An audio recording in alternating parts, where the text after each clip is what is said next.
What is the EU's role in the world? How should it deal with migration?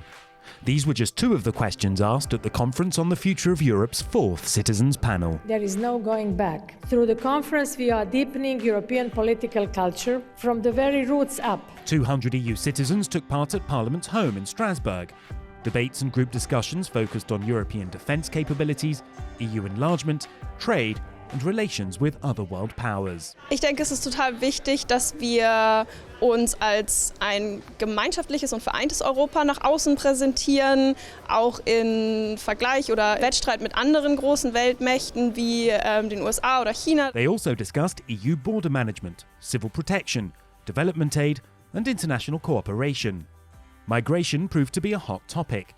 Discussions included how to encourage solidarity between EU countries and Europe's asylum policies. I feel like we should not close our borders more, but we should open and give more possibilities for migration and for us to integrate with each other. I'm happy if we help refugees, but I think integrating millions of immigrants, that's a big issue. Next month, the four citizens' panels will continue their conversations online. A final round of deliberations will be held in the European cities of Maastricht, Dublin, Warsaw and Florence. Representatives selected from each panel will help shape the conference's recommendations in spring 2022.